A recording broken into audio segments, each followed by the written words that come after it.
Yeah, well, there's issues that the city is dealing with directly right now, and then there's issues where the city is being asked to weigh in on, certain kind of critical new legislation in the state legislature. So, I'm still very passionate about the TexRail issue and ensuring that TexRail never comes through the city of Colleyville. I've had a lot of people in the community, accuse me of taking on an issue that the city actually can't control. But what's interesting about that is the city in 2009 unanimously passed a resolution that supported commuter rail, taxpayer-funded commuter rail, and advanced a tax idea so that through increased gasoline taxes, roadway impact fees, anything basically having to do with a vehicle, we would pay for this project.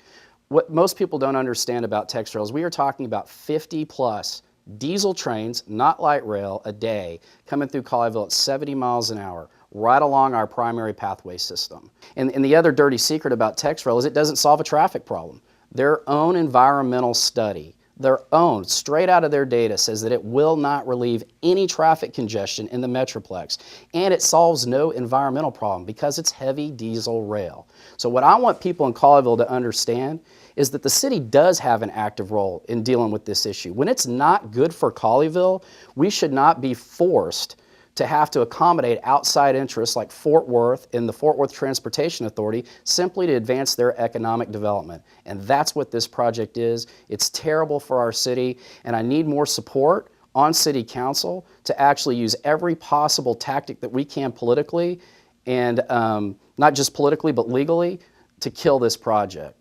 The project's not funded. People will say that the train's coming no matter what, but it's not true.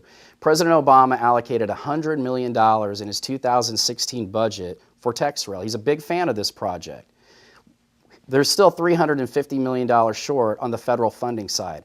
They need $100 million worth of state funding, and I have a commitment from most of our state legislators, our local state legislators, that they absolutely will oppose any attempt for the NetCog or for the RTC or for the T to acquire state funding for TexRail. So they got a long way to go. This is Fort Worth and Grapevine driving this. It's bad for Colleyville, and we shouldn't have to participate. It's obviously important that we work in a productive way with our regional partners, but that doesn't mean that we have to be run over by them. And again, back to this first filter, is it good for Colleyville? Is it good for Colleyville residents? Is it good for Colleyville businesses? If the answer to those questions is no, no, no, then we have every right to challenge our regional partners or these quasi-regional government authorities like the NetCog and the RTC. That's our first responsibility. And part of the challenge that we have today, the cultural challenge at City Hall, is that we have a lot of long-term incumbents that are just completely integrated into that regional system and into the regional politics. And they're all very codependent on each other. So that's county judges, county commissioners, the T, the RTC.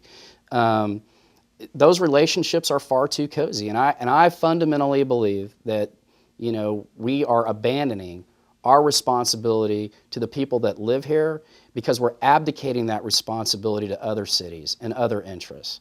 And that's what we need to change.